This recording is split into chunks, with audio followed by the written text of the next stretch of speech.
It is Monday, December 7th. This is Jaguars Happy Hour. Jaguars Happy Hour is presented by Jet HomeLoans. And now, a guy who definitely knows you don't blitz when you have no corners, J.P.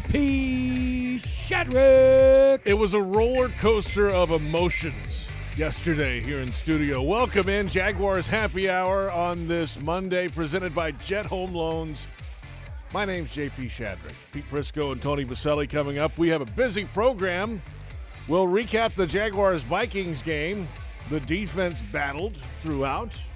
4 turnovers on offense sealed the fate, especially the overtime one. We'll go around the AFC South, the not-so-powerful draft order. Thanks a lot, Jets. And we'll go around the National Football League. The Raiders touchdown in the final seconds. There was a 5-minute window where the Jags had the number 1 overall pick yesterday, and then Greg Williams decided to bring 8 on a 4th and forever play. The Jaguars, though, had moments where they could have won the game yesterday in Minnesota. The interception in overtime sealed it, though, and the field goal won it for Minnesota in OT. Doug Marrone after the game about his team battling the rest of the way. You know, hey, listen, today we turned the ball over. We gave up points on turnovers. We did some things that we were trying to get done. We still had an opportunity late in the game. You know, defense had a really good stop, and then we get a penalty on a special team play. You know, we started off deep, and then the pick. So, there's a lot of things that are going on that, we'll continue to keep fighting and keep working our way through. But the one thing is that, in situations like this and the way this team is, we're going to continue to support each other and continue to keep fighting until they tell us that it's over. Head coach Doug Marrone after the game yesterday. Pete Prisco, Tony Boselli with us now. Good afternoon, gentlemen. Pete, what are you shaking your head for? Because I can't imagine what the people in Jacksonville were feeling for about 5 minutes until that play in the Jets game. I mean, all they were thinking about is Trevor Lawrence. I know what they were thinking. They were thinking Trevor Lawrence will be ours. Don't score. Don't score. Don't get the 2-point play. Don't get the 2-point play. And they got the 2-point play and went to overtime, still lost the game. And then Greg Williams with his zero coverage, with a backup corner who is a scrap heap pickup. Really want to drive the nail home a little bit for the Jaguar fans. Taven Bryan, who you picked ahead of Lamar Jackson, right? Well, now you got a Lamar Jackson corner who ruined your chances of getting Trevor Lawrence. That name is not good in Jaguars lore, is it? Well, there's still a lot of season left, Pete. And when I say a lot, 4 games. And I'm a believer that I actually think the Jags are going to win one more game. Because, and we'll get into the team in a second more specifically, because they play hard. And Pete, you know this as well as I do. Late in the season, not always the most talented team wins. When teams start mailing it in and things kind of go sideways, it's the team that plays hard. And you find ways to win games that maybe you shouldn't or you're not as talented. And I'll put the one on the board right now. Is that Chicago Bears team is not very good. And they're spiraling out of control offensively. Now the defense is starting to play poorly. And I could see them mailing it in because this is a team that was 5-1 at one point. They're now 5-7. I think this team that Doug Marrone's coaching will play hard the rest of the year. And I can see them winning one more. So while what Greg Williams did yesterday to me is less offensive as a Jaguar fan, because there's just so many things that still can happen. And I do think we'll win one more game. It's more offensive as a football person that you would call that defense. Because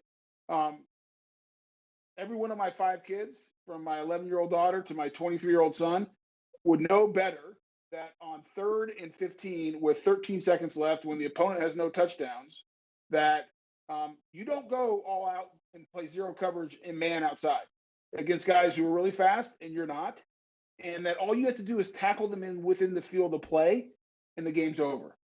I mean, I don't know a person in my life, from my parents in their 70s to my daughter, to my sons, to my wife, to you, Pete, to JP, who went to Alabama.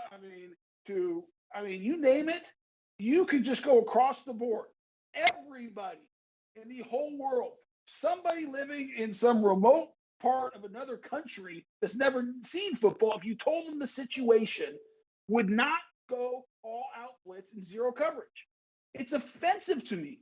And I know Greg, and I tell Greg to his face this, and he deserved to be fired after making that kind of mistake. That is like unreal. What's the end game on? He's always been arrogant. You know that. He was Bounty Gate. He's always been cocky and arrogant, going back to the days when he was the defensive coordinator in Tennessee. And he was a hated guy back then for Jaguar fans. Now they should hate him even more. I mean, my gosh. And here's the other thing, Tony, that you probably didn't know this. JP probably does. On the play before, they were kind of in zero cover. I heard. Yes. And the guy was wide open and he missed him. Aguilar got behind and Carr missed him. Like, I mean, and here's the other thing, too. Pete, hold on. At what point, though, after you dodged a bullet on the one before, does Adam Gase not go, hey, everybody get back. Get back. Everyone back up. Greg, you're fired right now. Get off the field. I'm taking over as defensive coordinator. Everyone back up to the end line and tackle. Well, you know what happened? And I mocked this on one of our shows yesterday. The call came down. Christopher Johnson, Adam Gase, please. Yes? Anybody, including Lamar Jackson, gets a little extra something in their check if they act like they're defending a guy and let him go by for a touchdown. I mean, that's basically what happened. No, it did not. Not how it No, works. but here's the other thing. Don't you alert your defensive backs if a guy's running by you, pull him down. Tackle him. Right. Do anything. How about this? Why are you biting on a double move? Right, what's it going to do? End of the game. Just start Well, I mean, he's an undrafted I corner. don't- What do you expect? I don't blame him. I blame the coach. I blame Greg Williams. You don't put your players in situations where they can't succeed, and they put them in a position where you can't succeed. That is, I can't stress this enough for everyone listening to us and who will listen to us the rest of this week. That is the most basic play in all of football. I guarantee you, whoever's the defensive quality control guy on that staff could have lined everyone up and been more successful than Greg Williams, who's been a defensive coordinator for 30 years in this league. Now, here's one point. One of your teammates is on that. One of your former teammates is on that staff. I know Brant Boyer. One of these days, I'm going to ask him what he thinks. I'm surprised no one, Brant, that he didn't run out there. That Boyer did not run out there and tackle Greg Williams and get a flag before the play went off. And I'll give you another guy, another Jacksonville fiery guy from Jacksonville, Sean Jefferson. I'm surprised he didn't tackle him. Hey, isn't Greg Williams is known for that a little bit, though, right? Bringing a little heat on those. Not that much heat, he's always though. been a big blitz guy, but why would you blitz in that situation? And and me or Tony were talking about this before the show. I see it all the time in Hail Marys, too. Rush 3, drop, 6? 8. But usually they drop 6 and they leave 2 in the middle of the field that have nothing to do with the play. 0. So either I'm a big believer if you're in a Hail Mary situation or a long situation, bring those guys, bring one of them, rush the extra guy to try and flush him out, make the throw harder, and drop the other guy. If you're in the middle of the field, so what if he catches you? You rush up, you tackle him, and the game's over. Yeah, I would rush 3, drop 8. I mean, that's what. But you wouldn't drop them where you'd have 5 go, on the back line and 3 in the middle. You'd have all. Because they're not going to throw in the middle anyway. Like, what's Correct. the They point? do. You come up and tackle. It's sometimes coaching is just mystifying, and that was just bold arrogance, and it cost the Jaguars a chance. What's the feeling in town been like today? I mean, people get up. But Pete, I want to be clear though. In fairness, it didn't cost us anything at this point because there's still a bunch of football to be. I mean, there's 4 weeks The left. Jaguars aren't winning another game, Tony. Just stop it. I think they win one more. I don't. I think they're going 1 in. Can the Jets win one? Yeah, Me and Tony just looked at the Jets. They play Seattle. No. Okay, they're not winning that one, right? Although the Giants beat the heck out of Seattle. Yeah, and that's even worse for the Jets, isn't it? Yeah. They got Seattle, the Rams, the Browns, and the Patriots. So somebody, and again, this theory's out there. Week 16, Mm-hmm. the Patriots decide guys get hurt, so they don't get Trevor Lawrence. Oh. Who knows? Who knows what happened? I mean, but on the surface, if you look at the 2 schedules, the Jaguars maybe can beat the Bears. Which one is the maybe in that scenario for the Jets? I think the Browns, because the Jets have a decent run defense, and I still don't trust the Browns, even though they had a great game last weekend. And I think they always play the Patriots tough. I can see them beating the Patriots. The Patriots are a team that can Jekyll and Hyde. I mean, who knows what you're going to get? Although they scored 45 points because the Chargers might have the worst special team situation in the history of the NFL. I think they can be. Listen, I don't think it's going to happen, Pete, but I think they can. I don't think they can beat the Seahawks or the Rams on the road.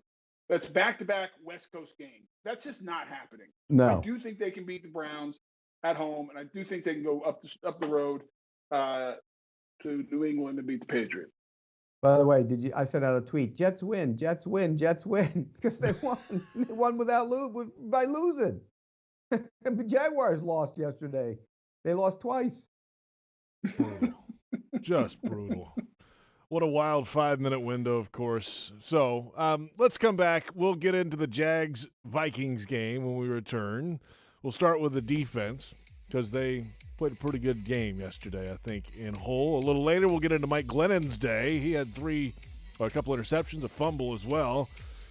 And plenty to get to in the second hour coming up a little later. Your social questions will go around the NFL. We are off and running. It's Jaguars Happy Hour presented by Jet Home Loans on the Jaguars Digital Network.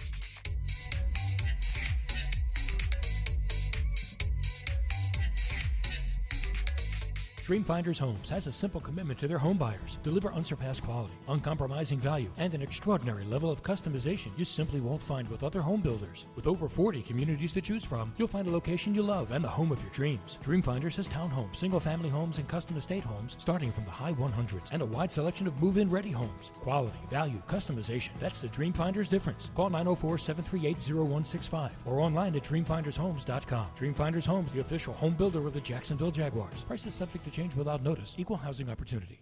At ViStar, we believe in better, especially in helping build a better financial future for our members. So we've reviewed our offerings from the ground up. We've lowered or eliminated over half our fees and enhanced our already competitive rates, saving members more than $1 million this year, in addition to the millions we save them every year. If you believe that saving money is better, join ViStar. We never forget that it's your money. All loans subject to approval, insured by NCUA. Kessler Creative, proud partner of the Jacksonville Jaguars, has the large format printing services running in high gear, creating large banners for marketing events, full vehicle wraps. Learn how Kessler changes the game with print and direct mail innovation. From eye-catching restaurant menus to real estate yard signs and event displays, Kessler does it all. Kessler Creative, Jacksonville, Florida. Results-driven marketing and a proud partner of the Jacksonville Jaguars. Committed to the team. Committed to the mission. At Navy Mutual, we're committed to providing high-quality life insurance to members of the military and their families. So our policies have no fine print and no military service restrictions. We don't work on commission. We're nonprofit, so we pass the savings along to our members. Because at Navy Mutual, our highest commitment is to you.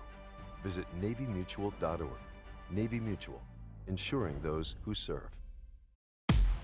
At most sandwich places, asking for more of something is just part of the drill.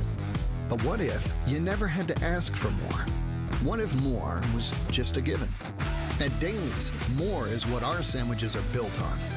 More meat, more cheese, more veggies, more quality, more taste. All for a price that's anything but more.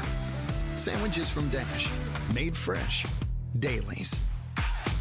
The wait for the holidays is over, America. It's time to make some joy. And we're here to help with the Ford Built for the Holidays sales event. We're offering the best deals of the season across the Ford lineup, so you can road trip with the whole family comfortably in a Ford Expedition. Bring home a tree that's bigger than you ever have with a built Ford Tough F-150. And find new ways to make the holidays bright this year when you visit your local Ford dealer.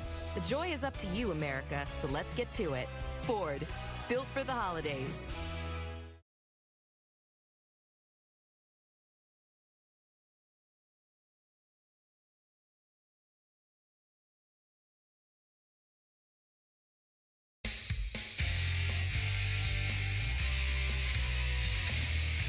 Jaguars Happy Hour is presented in part by TIAA Bank, created to serve, built to perform. Publix, where shopping is a pleasure. And Baptist Health, changing healthcare for good.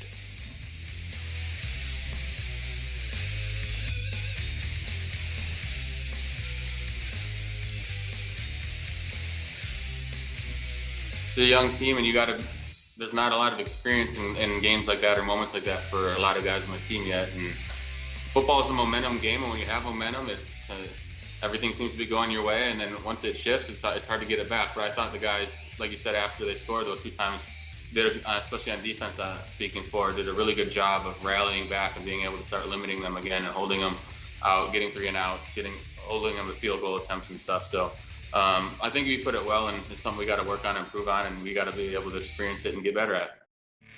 Joe Schobert, Jaguars linebacker, had his best day as a Jaguar yesterday. And welcome back to Jaguars Happy Hour. JP Shadrick with Pete Prisco and Tony Boselli. Your social questions coming up in the second hour. Schobert yesterday had 12 tackles, a sack, 2 quarterback hits, and an interception return for a touchdown, and another pass defense as well. It's a pretty good day at the office for Schobert, who's now he's in the top 10. I think he's 7th in the league in total tackles this year. But, Tony, that was his best day overall, at least statistically, as a Jag.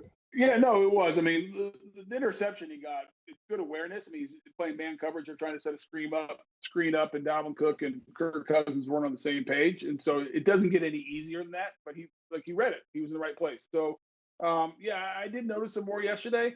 And you bring up the statistics, and maybe Pete and I are wrong. I mean, I wouldn't say we've been critical of him, but we haven't been glowing in our praise. But, being top 10 in tackles means something.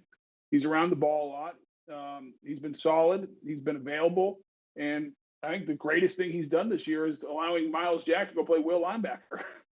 And so, right. So overall, it's a win. It's a win getting him because he lets Myles Jack play the weak side linebacker, which is where he belongs. But Tony, look, he's been okay. Nobody ever said he was terrible. He's just been okay. But they're paying a lot of money for okay. I mean, that was our point. The point was, I get that, but Pete, I mean, tackle statistics, the stats are a little bit always questionable. They're not questionable, but it's how teams do it and everything else. And the NFL ultimately is the final sign off on it. But let's give the guy credit. He's top 10 in tackle. It is what it is. I mean, the numbers speak for themselves. After 12 games, being up there and one of the highest producers as far as making tackles means something. Okay, do you think he's played to that? Well, Pete, it's hard sometimes. I mean, because here's the thing: sometimes on a bad team you get overlooked and you're playing better than you get credit for, and other times you're on a bad team and you're making all the tackles because no one else is. And so, which is it? Well, I'll give you an example. Neville Hewitt of the Jets is 2 behind him.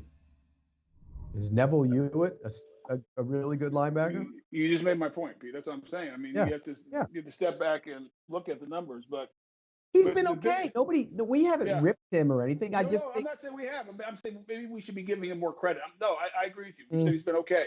We're not. I don't think anyone on the show has ripped Joe Schobert one time.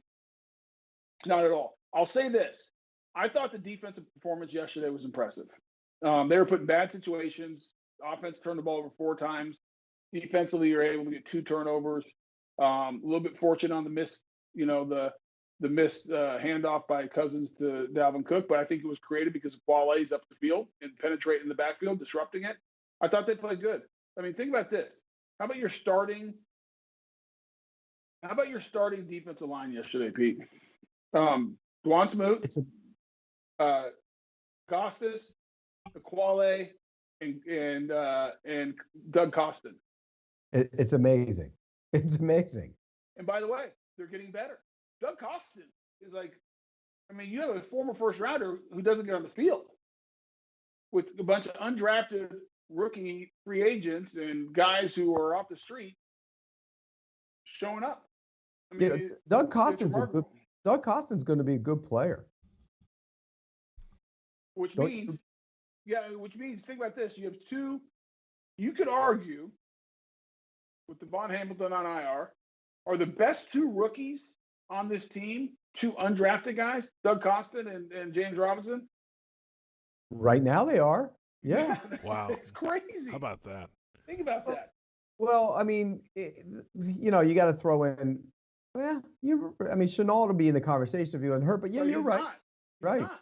Yeah, you're right. The two are undrafted, and I think Costin's one of those guys that can hang around for a while. I think he's a good building block. I think He's he's a guy. good role player. He's a good role Yeah. player. Yeah. Yeah. I don't know if you want to hang your hat and say, hey, we want you playing 60 snaps a game and you're going to be disruptive and take over football games. But he's a rotation guy that you can build with. Tony, just off the TV, it looked like Chason was a little more active yesterday. Yeah, I think that's fair. I wonder though, Pete, and I said it before the game, and I got laughed at the pregame because we were talking like, how do the Jags win and where do they have an advantage? And I said, I don't think this Vikings offensive line is very good. I think they're small. I don't think they're physical, and I think they get pushed around. And the Jaguars pushed them around. They did. They did. And so, I mean, not that we're going to talk about the Vikings much, but I don't see the Vikings doing much. They might sneak into the playoffs just because the NFC is such a mess. But I don't see them doing much. They can't win at the line of scrimmage.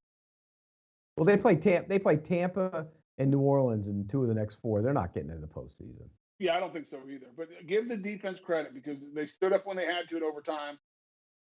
They made some plays. They got stuff done. They disrupted, that Vikings offense, which is not great. But, Dalvin Cook held them under 4 yards a carry. He was averaging 5.2 coming in. That's a good job.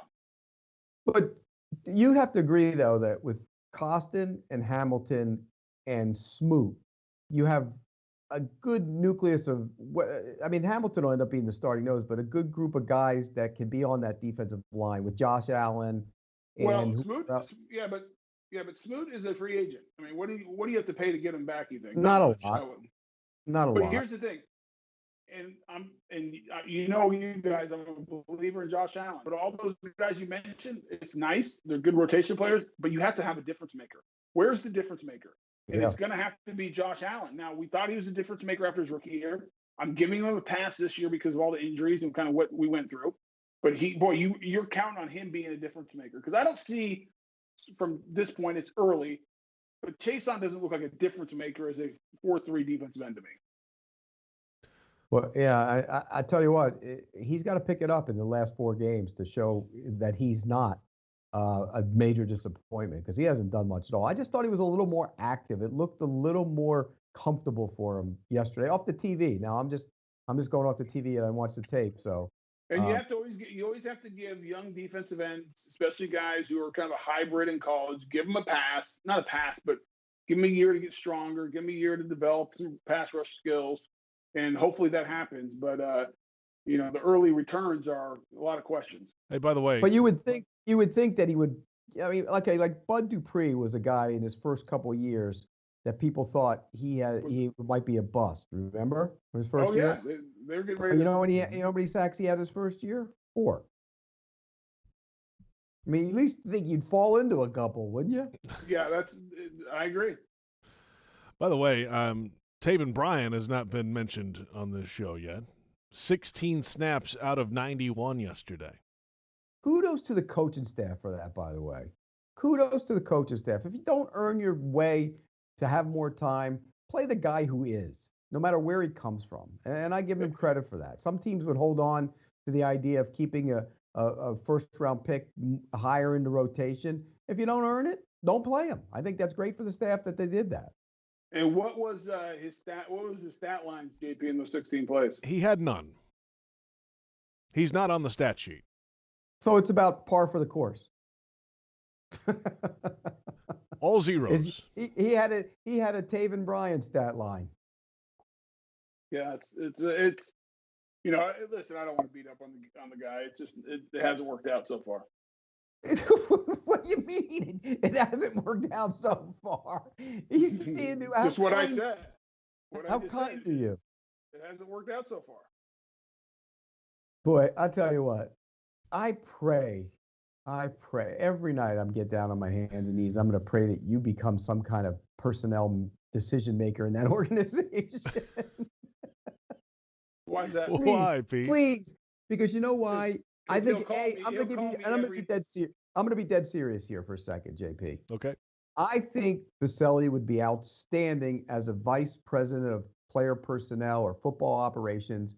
He would hire a good lieutenant because you haven't come through the scouting ranks, Tony. You don't know what the scouting ways are and everything. So you do like John Lynch. John Lynch hired Adam Peters in San Francisco because he came up through the ranks. Tony could handle overseeing the whole thing and be the decision maker along with a good lieutenant like an Adam Peters or somebody from another organization. And then I can sit on the radio every Monday and just blister him and blister him and blister him for his bad decision. What was that draft pick? Oh my goodness! What is he Pete, doing? I think I appreciate you saying that in the serious moment. Now, the less serious moment, I think part of your prayers are just so you could just torch me as much as you possibly could. But I'd be like, you picked that guy? You picked a running back 4th overall to tell me, or 2nd overall? Travis Etienne? What in the world? First of all, I would never do that, Pete. That's the first thing. The second thing is anytime you did rip me, I'd be calling you right on the phone saying, hey, let's have a little discussion about this, Mr. Prisco. Okay. Just like when I covered you when you were a player. I always stood my ground, and you always came to me and stood your ground. I like that. I respect that. No, yeah. But, yeah, it's the hard part right now, shifting back to the game, is we're searching for positives in a team that's lost 11 straight. It's hard. And it's hard. And by the way, none of the fans want to hear it. Mm-mm. The fans right now are basically where Pete is like, hey, I hope the Jets lose or win, and I hope we lose every game. And that's not where you want to be as an organization. That's the frustrating part. I thought Trey Herndon did some good things yesterday. Herndon had 9 tackles. He had tackle for loss. He had a pass defense as well. He's good he's a nickel, I think, Pete. He's good in that slot. He's physical. He can come play the run. He's not afraid to stick his head in there. I think he'll become a better blitzer. The only thing I want to see is making sure he has the short area quickness to play that slot position. But the really good slot corners are physical players who are smart players. And they recognize and identify pre-snap kind of what the options and play good leverage and everything else. And I think Trey Herndon can be that type of player. Okay, so let's get some positives off the defense. I know we're going to go to the offense a little bit, but give me a couple positives off the defense. I thought he was one. I thought just off Smoot played well at times. Who else? Jack play well. I mean, Jack and Schobert played well. I thought Dwayne Smoot is proving his case and saying, hey, listen, I can be a rotational player here and make a few $1 million a year as a defensive end in this league. Like he's starting like early. You're like, my goodness. I mean, you don't even want to put him out there in his career. He has really turned into a pro, and I give him credit. We mentioned Costin. I think Costin's the positive. I think Gotsis continues to play better and better as he gets his knee all the way back from having his ACL last year. As far as a run defender, I thought that was positive. And the overall run defense, I thought was a real positive of the day. It's actually a really good backup defensive line. That's what it is. They just happen to be starting. That's where we are. Guys. That's good. That's where we are. You got that covered at least. Hey, let's come back. We'll get to the offense when we return. Mike Glennon's day, and he's going to have another day as well, according to Doug Marrone. He'll start next week against Tennessee. Second hour coming up in a little bit. We'll have your social questions and go around the AFC South and the not-so-powerful draft order. It's Jaguars Happy Hour presented by Jet Home Loans on the Jaguars Digital Network.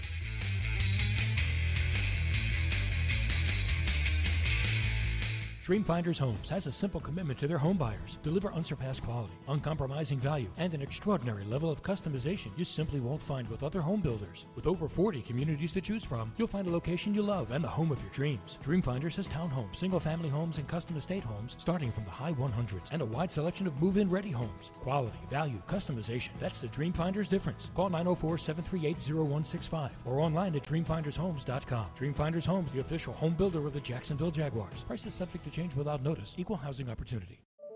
At ViStar, we believe in better. And that means treating people better with friendly, personal service that's kept our members happy since 1952. A smile and personal greeting when you enter the branch. An online or phone chat for those quick questions. And a call center that's open every day.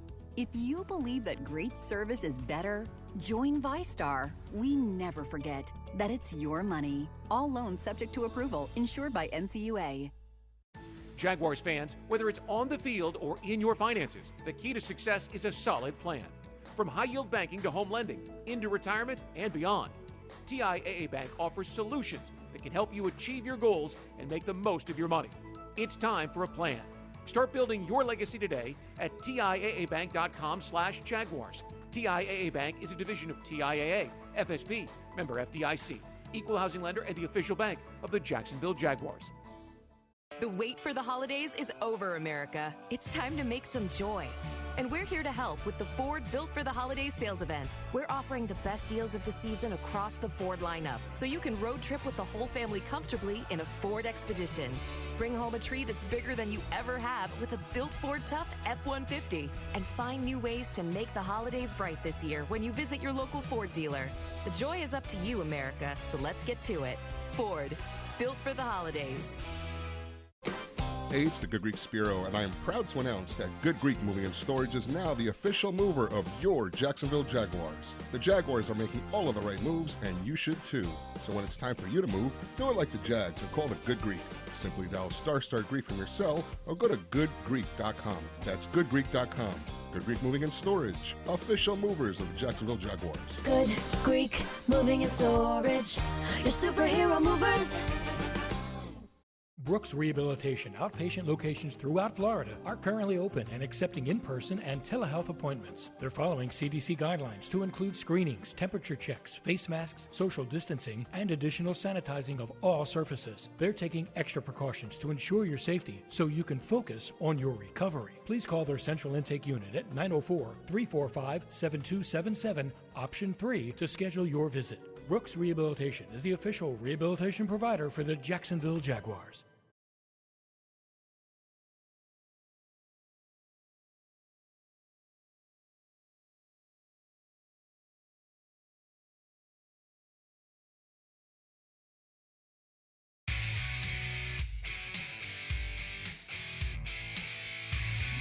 Jaguars Happy Hour is presented in part by Dreamfinders Homes, homes that fit your lifestyle. Next Grill, everyone's invited. And Adecco. Visit ADECOUSA.com.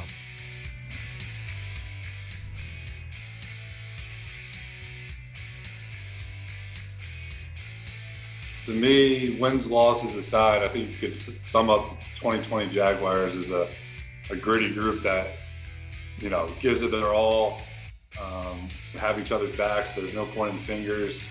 So although, you know, we haven't won, you know, many games, it's a group that I'd love to go to battle with, and I think everyone on the team feels the same way.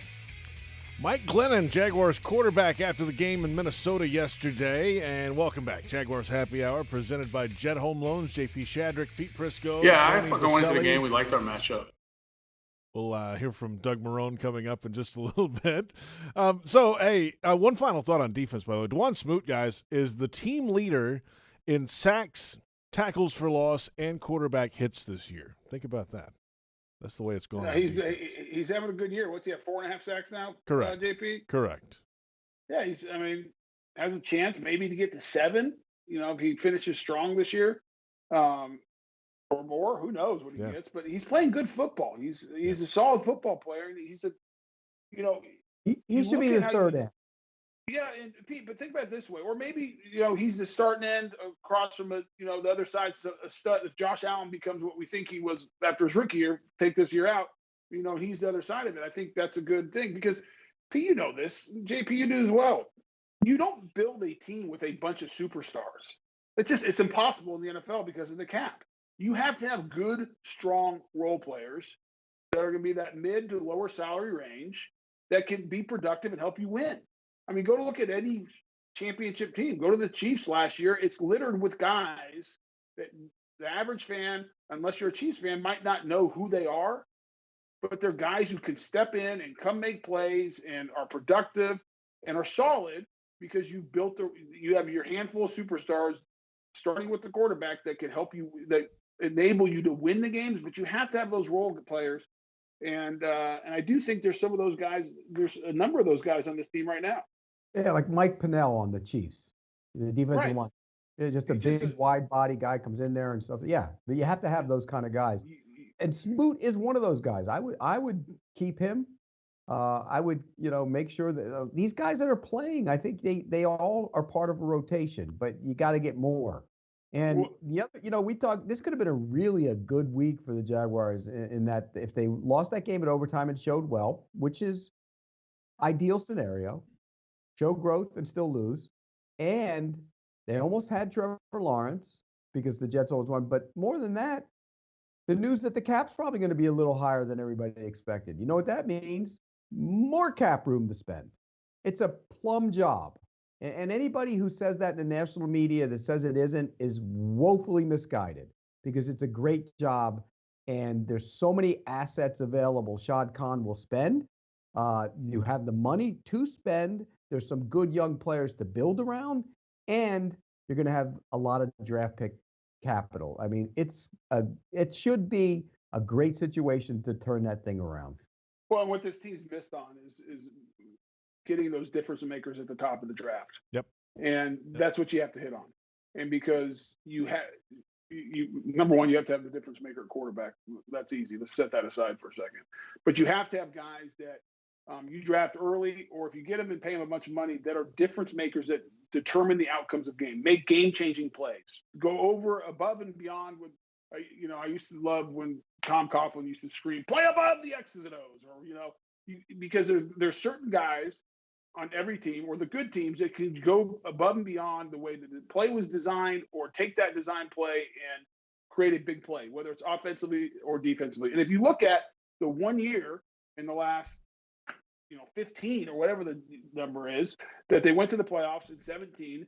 And while offensively they had a bunch of issues and they got by with Blake and, just a so-so group, they had a bunch of difference makers who made differences on defense. They had Calais Campbell, who's in the running for Defensive Player of the Year. They had Jalen Ramsey, who was the best corner in football that year.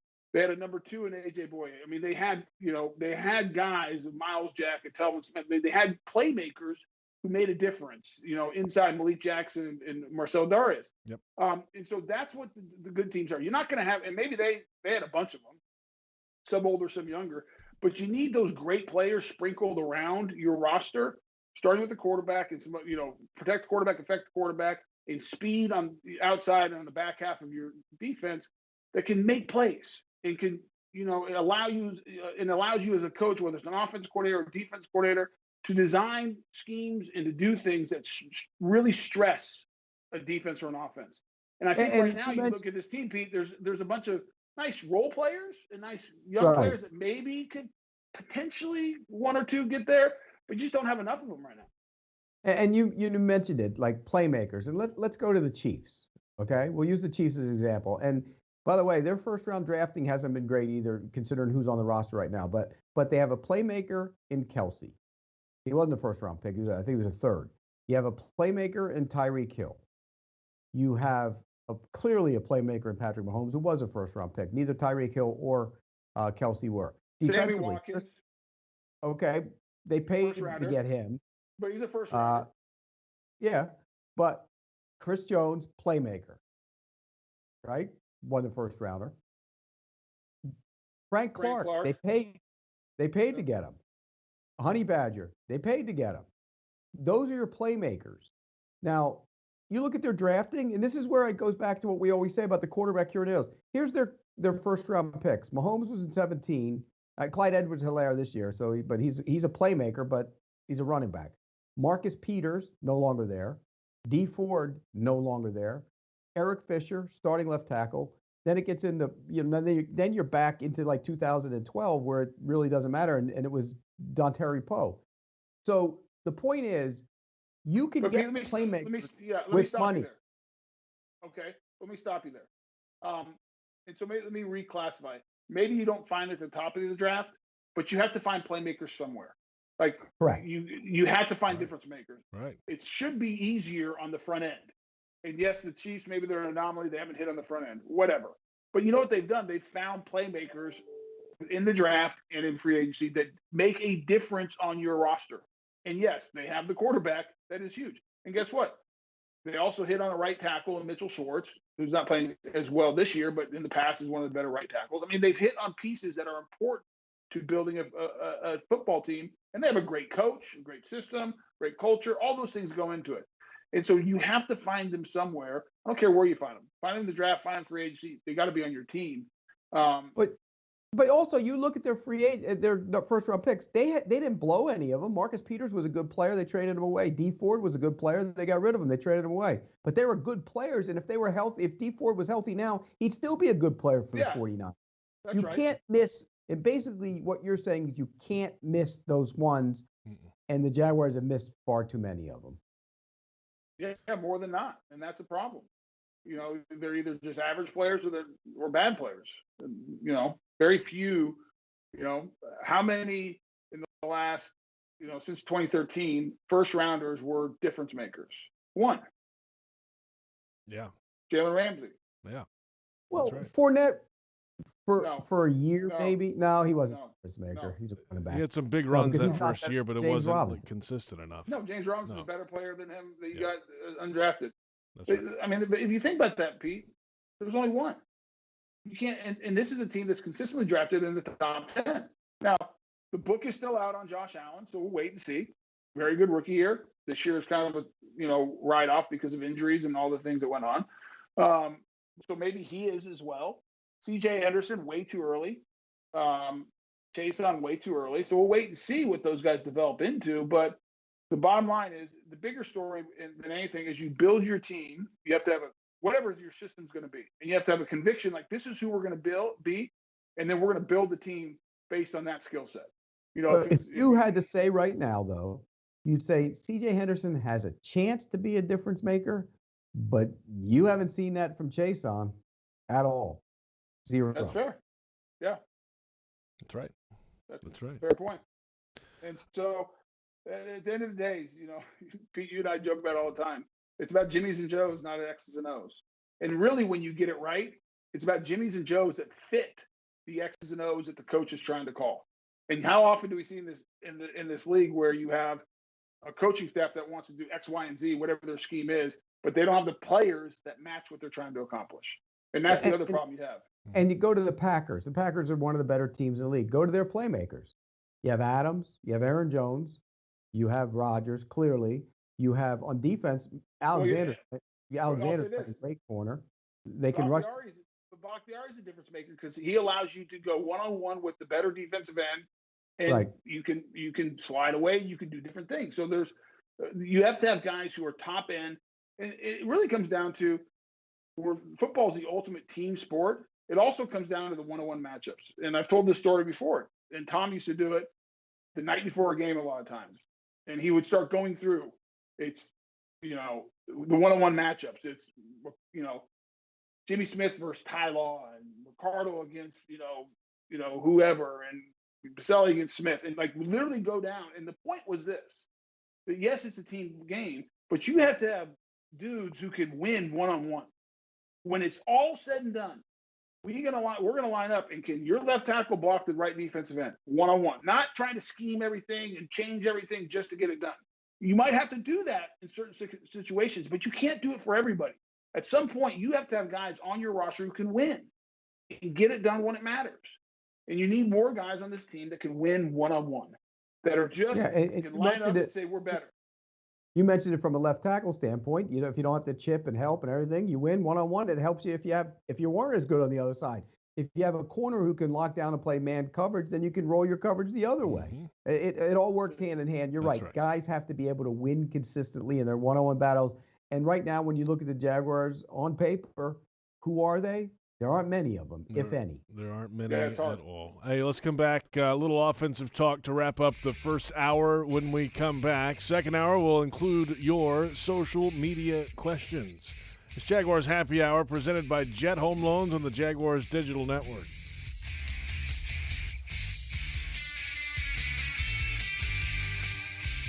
Dreamfinders Homes has a simple commitment to their home buyers. Deliver unsurpassed quality, uncompromising value, and an extraordinary level of customization you simply won't find with other home builders. With over 40 communities to choose from, you'll find a location you love and the home of your dreams. Dreamfinders has townhomes, single-family homes, and custom estate homes starting from the high 100s and a wide selection of move-in ready homes. Quality, value, customization. That's the Dreamfinders difference. Call 904-738-0165 or online at dreamfindershomes.com. Dreamfinders Homes, the official home builder of the Jacksonville Jaguars. Price is subject to change without notice. Equal housing opportunity. You won't find a better deal to keep your ride clean than Scrubble's Flexible Service Car Wash. Start in the tunnel wash and experience state-of-the-art equipment while enjoying a soapy light show. Our quality soaps and solutions keep your vehicle streak-free. Every 3-minute car wash package comes with self-serve vacuuming, lint-free towels, window cleaner, and a free air freshener. Visit us at the St. John's Town Center, Fleming Island, and Atlantic Beach. And coming soon to Kernan and Atlantic. Trust the bow tie. You'll know quality once you arrive. Go Jags! The wait for the holidays is over, America. It's time to make some joy. And we're here to help with the Ford Built for the Holidays sales event. We're offering the best deals of the season across the Ford lineup, so you can road trip with the whole family comfortably in a Ford Expedition. Bring home a tree that's bigger than you ever have with a built Ford Tough F-150. And find new ways to make the holidays bright this year when you visit your local Ford dealer. The joy is up to you, America, so let's get to it. Ford, built for the holidays. Jaguars fans, game day is back. And this year we've teamed up with Jameson to add another win to your week with official Jaguars and Jameson branded collectible stadium cups. They're only available for a limited time in the Jacksonville metro area. So grab yours today for a smooth Jameson, ginger and lime, and cheer on the Jags with Jameson. Taste responsibly. Jameson Irish Whiskey, 40% alcohol by volume, 80 proof, product of Ireland, copyright 2020, imported by John Jameson Import Company, New York, New York. Headquartered right here in Jacksonville, the CSI Companies is one of the fastest growing staffing firms in the nation. As a proud partner of your Jacksonville Jaguars, CSI knows how important it is to find the right people for your team. See why some of Jacksonville's top companies choose CSI for their staffing needs. Visit thecsicompanies.com or call 800-582-0828 today. That's 800-582-0828 for the CSI Companies. Why do you choose Farah and Farah? First, we have the financial resources to take on any insurance company, and our track record proves that we know how to win. Our attorneys and staff are a team, and we've worked together for decades. To us, our job is much more than just a paycheck. We love to help, and this is important. We never forget. It's not about us. It's all about you. Farah and Farah, Jacksonville.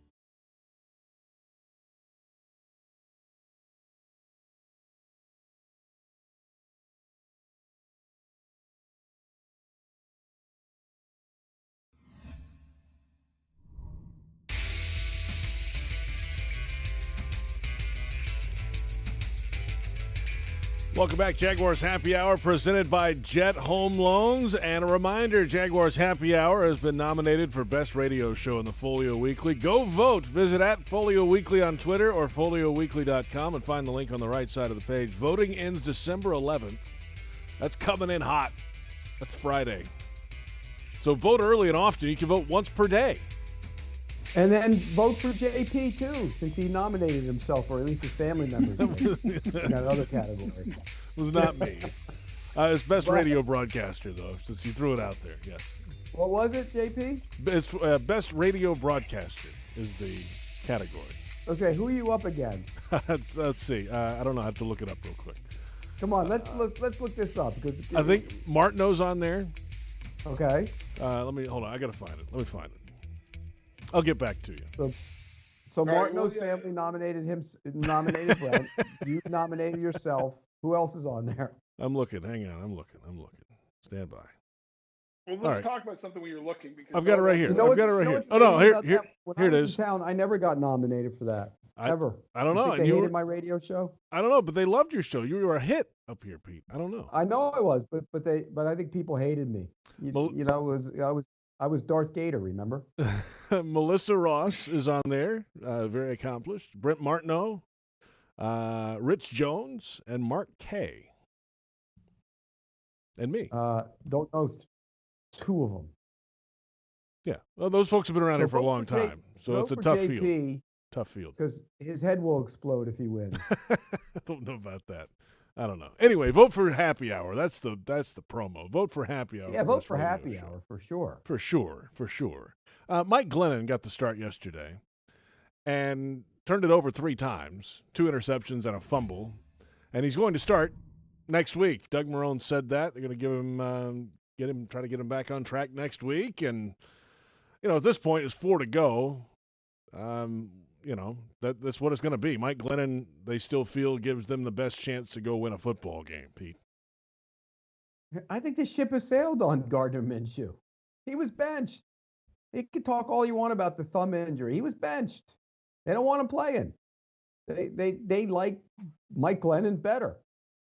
Mike Glennon will be their quarterback. I will be astounded if Gardner Minshew starts another game for the Jaguars. Astounded, barring an injury. You guys agree with me? Well, he already was injured once. Yeah. Was he? Or the thumb, right? Remember? No, he's saying. When did it happen? I don't know. But Pete, your point is that outside of injury to Glennon or Luton or somebody that Gardner's not starting again. Correct. Right. I put my tentacles up and I was like a real leery and wondering about the whole injured thumb story to begin with, but I never believed it. I mean, maybe his thumb was banged up, but I think he was benched. And you guys have heard the same thing too, so I know you know that. And if that's the case, then why would they go back to him?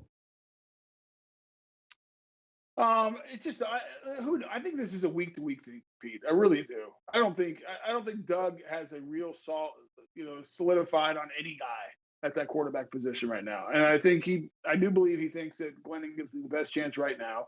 I do think the organization, at least from a coaching staff, has soured on Gardner Minshew for whatever reason.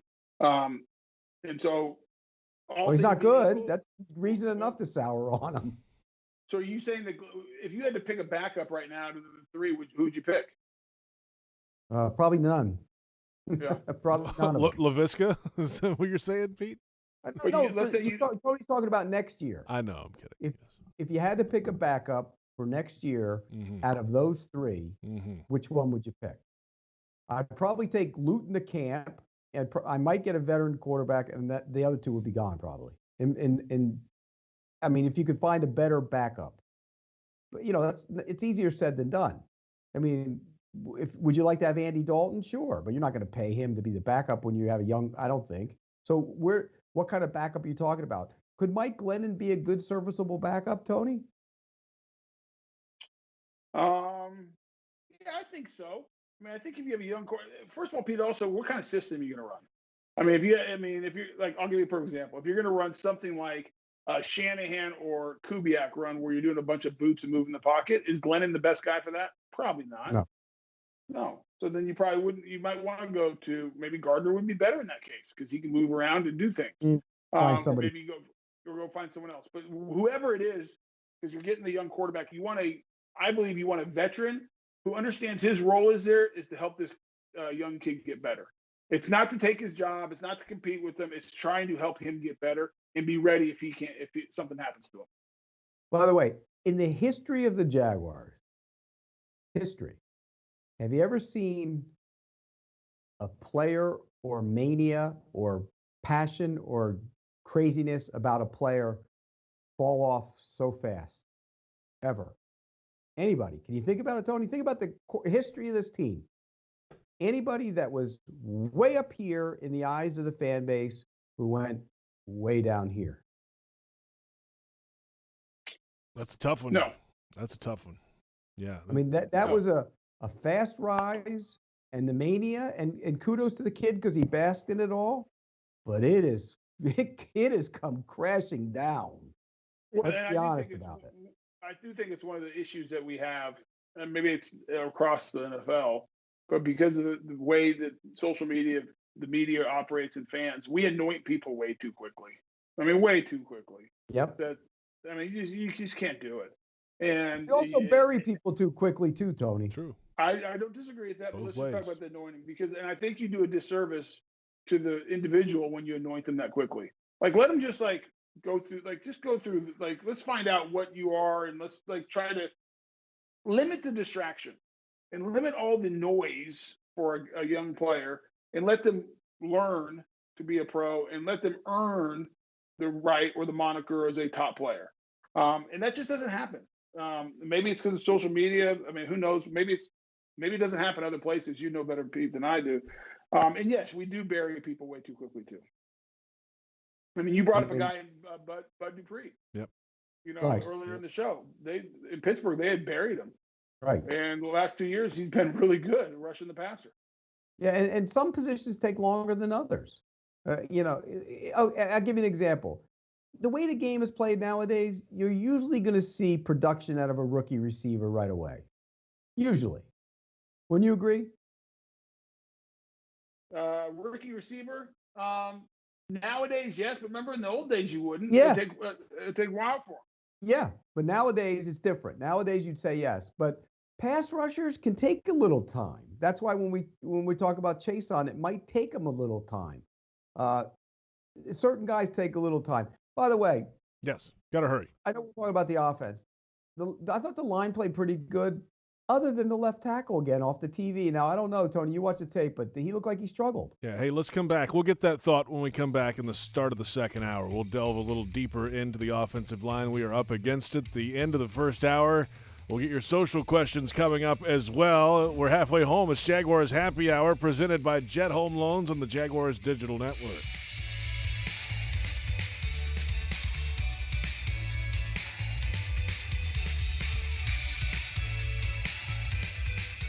Dreamfinders Homes has a simple commitment to their home buyers. Deliver unsurpassed quality, uncompromising value, and an extraordinary level of customization you simply won't find with other home builders. With over 40 communities to choose from, you'll find a location you love and the home of your dreams. Dreamfinders has townhomes, single-family homes, and custom estate homes starting from the high 100s and a wide selection of move-in ready homes. Quality, value, customization. That's the Dreamfinders difference. Call 904-738-0165 or online at dreamfindershomes.com. Dreamfinders Homes, the official home builder of the Jacksonville Jaguars. Prices subject to change without notice. Equal housing opportunity. Why do you choose Farah and Farah? First, we have the financial resources to take on any insurance company. And our track record proves that we know how to win. Our attorneys and staff are a team, and we've worked together for decades. To us, our job is much more than just a paycheck. We love to help. And this is important. We never forget. It's not about us. It's all about you. Farah and Farah, Jacksonville. Jaguars fans, game day is back. And this year we've teamed up with Jameson to add another win to your week with official Jaguars and Jameson branded collectible stadium cups. They're only available for a limited time in the Jacksonville metro area. So grab yours today, pour a smooth Jameson, ginger and lime, and cheer on the Jags with Jameson. Taste responsibly. Jameson Irish Whiskey, 40% alcohol by volume, 80 proof, product of Ireland, copyright 2020, imported by John Jameson Import Company, New York, New York. Hi folks, Frank Frangie here for the best barbecue in town. That's Bono's. And now it's the official barbecue of the Jacksonville Jaguars. All season long, you can get Bono's barbecue at 6 different locations in Everbank Field. You also get Bono's barbecue at 15 locations all around town with fast, friendly service, clean family restaurants, and that great taste of Bono's barbecues. If you want great barbecue, you want Bono's. And remember this, if there ain't a pit, it ain't legit. That's Bono's.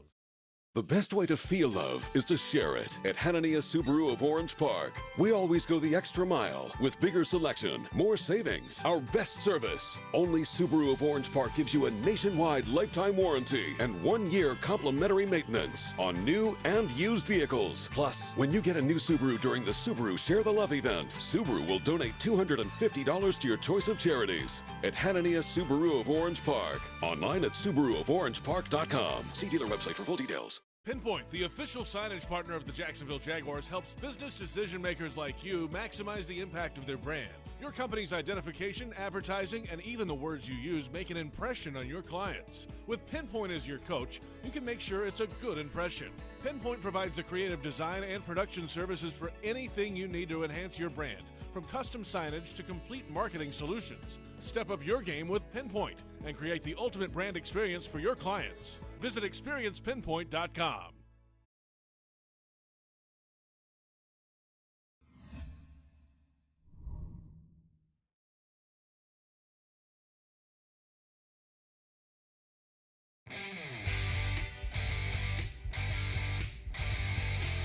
Yeah, I thought going into the game, we liked our matchup. We were worried about the cutback run, with Cook. We were worried about, he's the type of player that could take it. I thought our linebackers came downhill.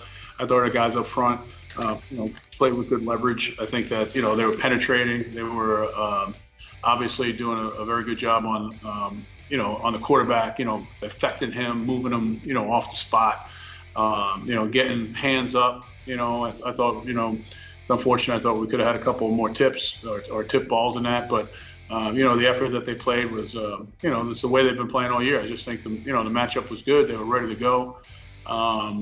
They were excited to get up there, and they did some really good things. Welcome in, second hour of Jaguars Happy Hour. That's head coach Doug Marrone after the game yesterday, discussing the defensive line play against the Vikings in a 27-24 overtime loss for the Jags. It's number 11 in a row. Mike Glennon on the offensive side turned it over a bunch, 4 turnovers for the day, and a safety as well in the game. The Jags defense, as you heard there, fought, but Cousins, Jefferson, and Cook did just enough for the Vikings, and they took advantage of those takeaways. And now, coming up this week, the Jaguars are back home in the division to face the first-place Tennessee Titans. And we'll see. It was, as Doug Marrone said there, guys, and we talked about it in the first hour, Tony, you especially, you went into the game talking about that matchup up front. It was a good matchup, and Doug knew that as well, and it showed a little bit in the game yesterday. Yeah, just remind Logs on Thursday, because he poo-pooed my assessment on our pregame show. And consider it done. Yes. Let's bring that up, because I agree with Doug. I thought the front seven did a good job. They won the battle, and they controlled the line of scrimmage. They pushed the pocket. They made Cousins uncomfortable at times. They batted ball. All the things he said, I agree with 100%. Now, with that said, the test becomes even harder this week, because now you have a physical team coming in. And the worst thing that could possibly happen was the Browns blowing out the Titans and the Colts winning, because now they're tied for first. And it's like I don't think they had to overlook the Jaguars anyways, because the game was pretty close up in Nashville and it's a division opponent. But now, Vrabel is going to have their attention, and it's going to be, I think a very detailed week for the Tennessee Titans, knowing where they sit in the playoff hunt to win the division. And, Derrick Henry didn't get a bunch of carries last week. They did not have a good week at all. And boy, I guess it's a dangerous game, because I think Tennessee's going to come in very motivated and very focused. Just attack Breon Borders. You'll get a lot of big plays against them. You remember him in Jacksonville, right? He was torched on Sunday. Oh my gosh. Had a rough go of it. They're bad on defense. They can't rush the passer at all. 0. And now, Clowney didn't get any sacks all year anyways, but he's gone for the year. It's a bad team. And, I want to get back to the Vikings game real quick, Tony. I mentioned before the break about the offensive line. Am I wrong? Watching the TV tape, it looked like Cam Robinson had some struggles. Pete, I haven't dove into the all-22 yet, but I made the comment after the game, and I made it this morning. Just the inconsistency. When it matters the most, just not getting it done. I thought there were soft edges again. I thought Jawan Taylor had a couple as well.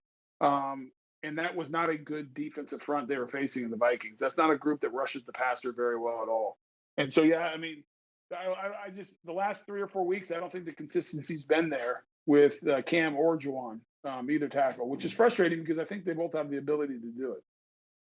That's going to be a tough decision for whoever's running that team on him. It really is.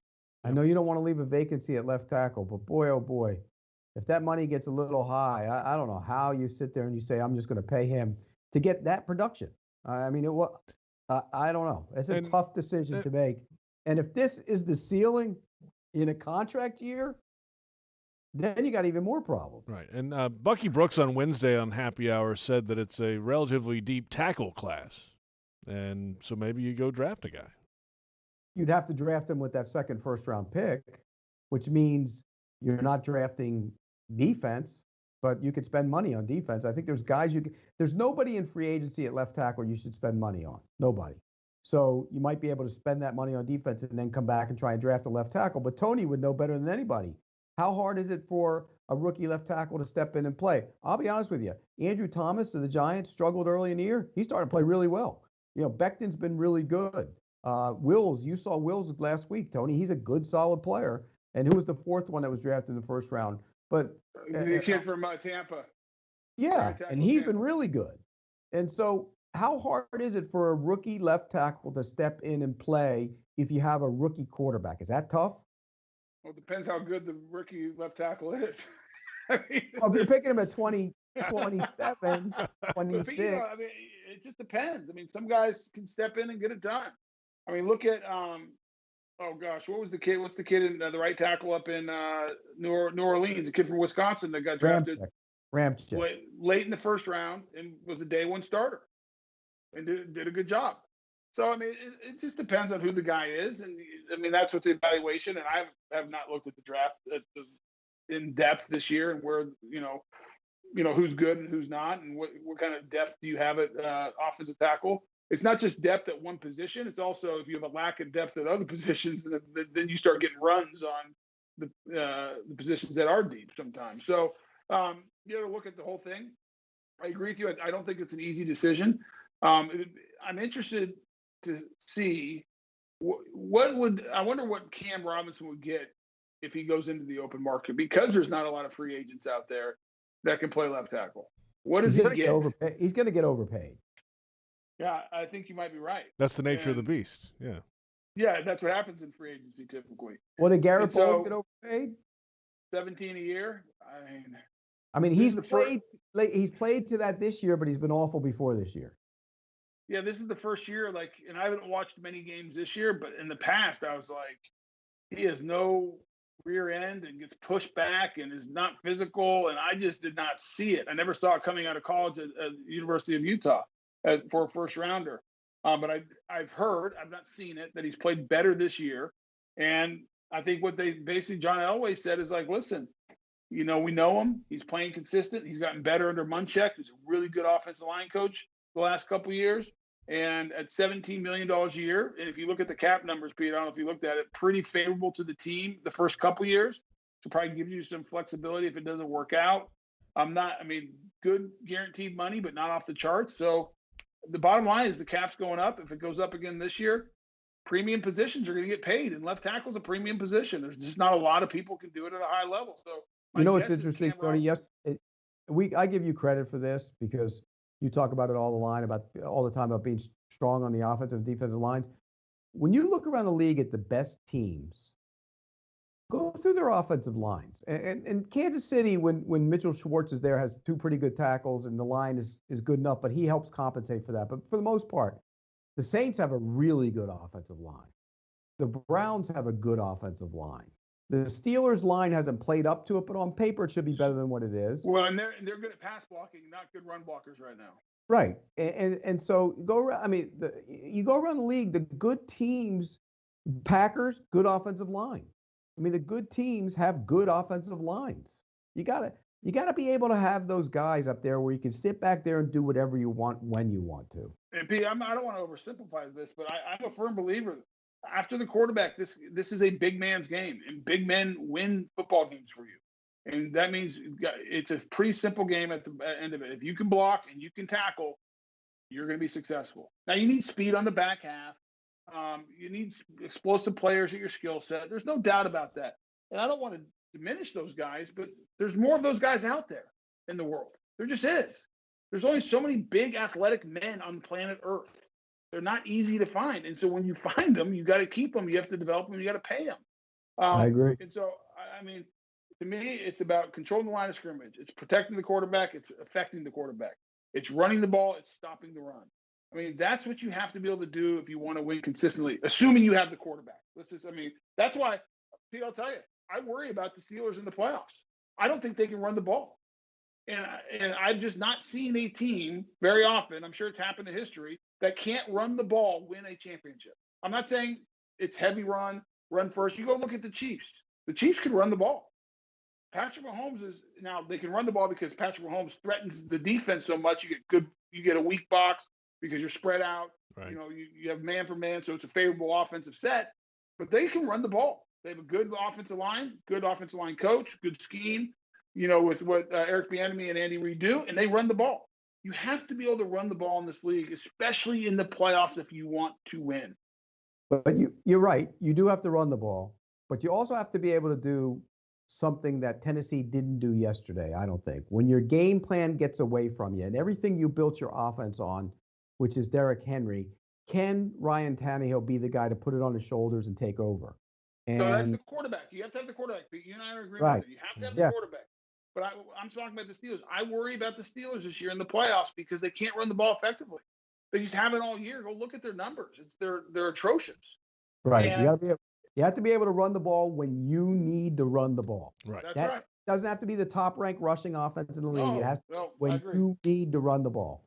And the way you do that is with an offensive line. Agreed. And so, I mean, you got to build offensive defensive lines once you get the quarterback. And then go find a bunch of really fast people. Easy and enough. Don't let them go. And don't let them go. Uh-huh. Easy and enough. Don't let them go. Yeah, keep them around. Keep them around. Easier said than done sometimes as well. Let's come back and social Tyson questions. Alualu made a play already for the Steelers. Oh, just yeah, so the you know. Steelers game is on. That's right. How are you You getting didn't get a Monday Night Football for us, a 5 o'clock Monday Night Football. We're already into the game now. How It's do too you late. get that game because it's not on in Jacksonville? I got it on the DirecTV package. Oh, yeah. Nothing. Score 12:30 to play first quarter, by the way. Washington. The Steelers went 3 and out and threw the ball 3 straight plays. My point. Let's come back. Social questions. Plenty more ahead. Jaguars Happy Hour on the Jaguars Digital Network.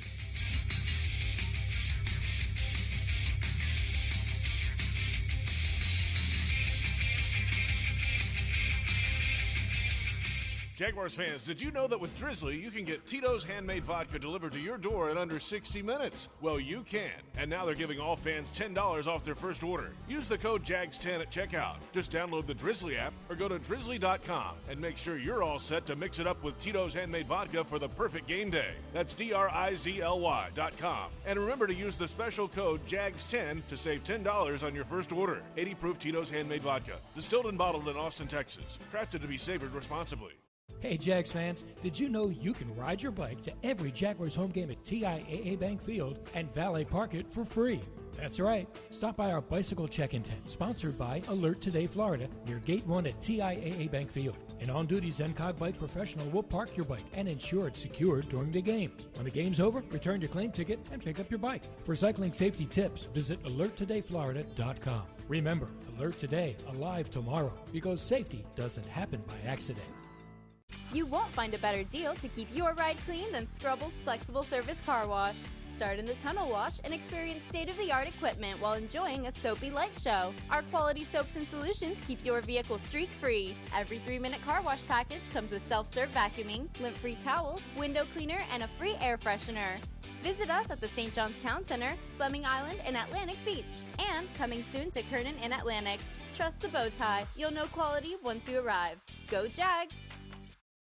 Hi, folks. Frank Frangie here for the best barbecue in town. That's Bono's. And now it's the official barbecue of the Jacksonville Jaguars. All season long, you can get Bono's barbecue at 6 different locations in Everbank Field. You also get Bono's barbecue at 15 locations all around town with fast, friendly service, clean family restaurants, and that great taste of Bono's barbecues. If you want great barbecue, you want Bono's. And remember this, if there ain't a pit, it ain't legit. That's Bono's. Floridians know what it means to stand together. That's why Florida Blue is committed to the people of Florida by providing health care with lower costs and higher quality. Enroll within 60 days of life-changing events, such as losing your job, to get benefits like plans as low as $0 a month and up to $500 per year towards your premiums and wellness rewards. Call 1-800-750-0164 or visit floridablue.com/care today. Florida Blue is a trade name of Blue Cross and Blue Shield of Florida, Incorporated. These health benefit plans have limitations and exclusions. For over 20 years, TIAA Bank Field has teamed up with Siemens to provide a next-level game day experience for Jaguars fans. From lighting, safety systems, and keeping our fans cool to helping power up our massive video boards, Siemens solutions ensure our venue stays in peak condition. Now with their powerful cloud-based software solution, MindSphere, sensors in our field monitor moisture, fertilization, and temperature data to get to the root of the problem before they become real problems for our turf. Just like our team, we're working together to unlock our potential and get the win. Siemens, ingenuity for life.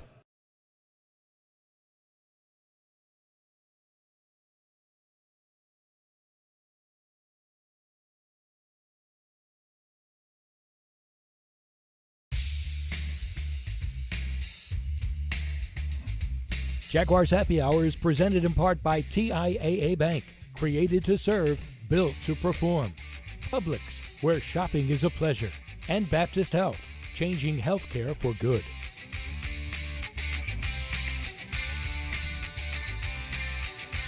Welcome back, Jaguars Happy Hour. JP Shadrick, Pete Prisco, Tony Boselli. The day after an overtime loss, the 11th straight loss for the Jacksonville Jaguars. And this is the time of the show each week where we dig into the mailbag. Actually, we go to social media. It's not really a mailbag. You reply to a tweet. We put the bat signal out early, and we take the best question or the best answers. Let's just get to the stupid first question. It's first. The best questions, JP. Yeah. Get it right. Yeah. Not that hard. Let's just get to it. Number one, at Sickwit at 98. Is Chark a number one receiver, or do we need to get one along with the quarterback next year? Yeah. How about Chark yesterday? His totals in yesterday's game, let's see. 7 targets, 2 catches, 41 yards. Yeah, not a good target to catch ratio, that's for sure. First of all, we throw these terms around, guys, like, is he a number one receiver? Like, okay, what is how that? Many are? Yeah, like, are you talking, is he like Julio Jones or Devontae Adams or one of those guys? No. Could he be? I don't know. Is he a guy who can win? I think he can win outside. I think he is a starter in the NFL. I mean, go around the league and tell me, like, no, you know what? Here's a perfect example. We have a team that's 10-0 right now. It's going to be right. 11-0. I was just going to say, where's their number one receiver? Where's the number one receiver there? There isn't one. They got 3 pretty good ones and not a number one, and that's okay. How about last year, the Super Bowl runner-up, the San Francisco 49ers? Who was their number one receiver last year? Emmanuel Sanders, and he was just average at best. Is he a number one? Like, is he like? Could DJ Chark be that? Yes. Yes. Yeah. Now, are there number ones? Michael Thomas, yes. Julio Jones, yes. Devontae Adams, yes. Absolutely. DeAndre Hopkins is he anymore? That's a legitimate question. After Jalen shut him down yesterday, maybe not. Okay, how about the Rams? Do they have a bona fide number one? No, they got two really good ones. You have 2 really good players. Are they like, would they say, hey, we're going to design just like he can line up and just take over a game type of guy? DK Metcalf is a number one. He's turning into one, that's for sure. Mm-hmm. Yeah. Sure is. I think it's the wrong question. And not that I understand the question from the individual. I'm not saying it's a bad question. It's not the question I'd be asking. Can DJ Chark be a part of a winning offense? Can he be a starting X receiver, the outside receiver on the single side in a system? And I say yes, I do believe he can be. The other part, would you go get one next year anyway? No. You have so many other needs. I think when you look at their group, if Colin Johnson gets a little more seasoning, whether it's from Keenan or whoever, because I think if I was a coach hired in Jacksonville, I'd consider keeping Keenan. I think Keenan's a good receivers coach. But, a year of learning how to run routes better, I think Colin Johnson has some impressive physical stuff. Chenault is a physical player. And you have Chark. I mean, that's a good group. It's not like you said, Tony, it's not. Look at the Steelers. That group has a potential to be a good group like that. Not a great group, but a good group. So, Pete, would you go get a guy like Juju Smith-Schuster who's going to be a free agent, probably get $10 million a year? No, hell no. In fact, he just dropped a pass on 3rd and 10. No. No, I would not. I mean, the one thing I would consider if you could find a true deep threat. And Chark has some of that, but you know what I'm talking about, the Tyreek Hill, take the top, Henry Ruggs, you saw what he did yesterday, the guy that could just scare the daylights out of you with his deep speed. Chark can run. He flew at the combine. Yeah, but you know what I'm talking about, though. Chark can fly, but he doesn't run like Tyreek Hill does. Even if no one does. No, but even if it was timed that way. Let's go find Tyreek Hill. Wow. You know what I'm talking about. I do. You know exactly what I'm saying. I don't think receiver is a priority that I'm going to try to find No, they need a tight end though. I plays yesterday, laid out. I mean, really good catch. Yep. All right, next question from the same person, in fact. Sick with it, 98. Taven had 16 reps yesterday. Is his time in Jacksonville over? Yes. I mean, you bring him. He's under contract next year. It's guaranteed. He's a first rounder, so bring him back to camp. See if he can earn a spot. What year is this? This is what, 3 for him? It'll be 4 next year. Yeah, so you almost, yeah. See if he can earn a spot.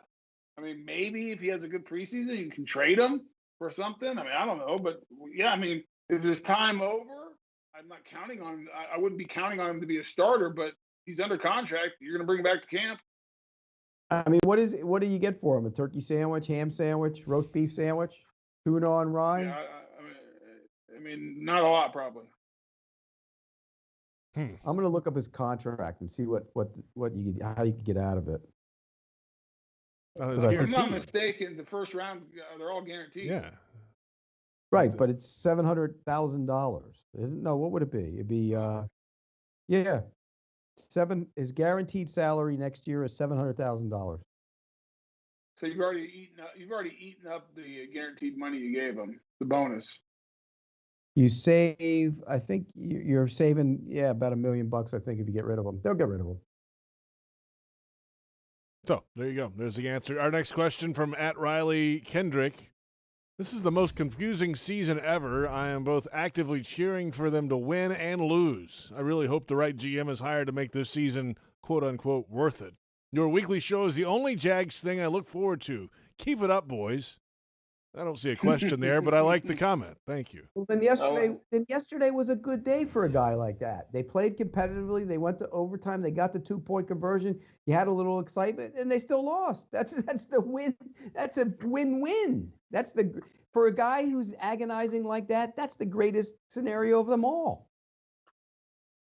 Yeah, but it's no fun being a fan like that. You know that. But it's also no fun. It's also no fun. Okay, I'm going to give you an example. Arizona State's 0-2. They stink. They're playing exhibition games. I don't care. Why would it's all about next year. Why would you care about this year? It's over with. I get no. That's a fair point. I agree that it's all about next year for the fans. But if you're a fan who's been doing this for the better part of a decade plus, outside of 1 year, they went to the playoffs in 2017, correct? Yes. And before that, was it 2008? 07. 09, the last time they went 07. the last. Okay, so since 2008, which is 13 seasons, they've been to the playoff one time. So as a fan, you're exhausted, and I get that. And so what he's saying there is like, I don't want to be thinking about next year every year. And so your point's right, but it's not fun. No, it's. If you're a fan, it's agonizing, and that's why you want to be so excited about next year. That's why you would love to have seen the Jets win, because then there's the optimism. It's the same as the teams that have the quarterback solved. You have excitement for next year. Our next question, @Bootlegged Human, has the defense been playing better since the bye? If so, how much better? Or am I just a hopeless Jags fan looking for a light at the end of the tunnel? Yeah, I think you look at statistically, they've been playing better. I think Todd Wash continues to throw everything in the kitchen sink at teams, changing the looks up, creative blitzing more than he probably would like to, overloading size, overloading different sides of in third down. I think he's getting really, really creative, and I think the guys are playing better at the same time against the run. So I do think they're getting better. I'm not sure what light at the end of the tunnel this bootlegged human is looking for, but they are playing better. Well, in this franchise's history, light at the end of the tunnel means the train's coming to run you over. Thanks, Pete. Yeah. Wow. Next question, @Eric E. Harrison, asking, how much tailoring scheme to players does a GM do when making a coaching hire? For example, say the new GM decides our defensive talent would best fit a 3-4. How hard does he press head coaching candidates on whether they'd employ a 3-4 or if they'd hire a coordinator who would. No. So, yeah, no, I think the first thing you do is when you're hiring a coach, you got to go find the right leader, the right guy who can lead the organization with what happens on the football field and who can then bring in the right staff. And I would say the most important thing in the hire this time is either getting a head coach who has developed young quarterbacks or is a head coach who has a plan on the offensive side of the ball with bringing his coordinator in who's going to train a young quarterback. That's the most important, whether it's a 3-4-4-3, whatever. I mean, the head coach who comes in, he's going to have a philosophy. Obviously, you want to make sure it's aligned, but then it's the job of that GM to make sure you go find players that fit the scheme of the coach you hired. This is not, I say it all the time, this isn't fantasy football. It's just not a, hodgepodge of grab bag. Let's just go get a bunch of big name guys and, this Joe and that Joe and this Joe. You have to build to what your scheme is. What are you trying to accomplish? So if it's back in the days of, Tony Dungy and their Tampa 2, well, you want physical outside corners who can play in run support.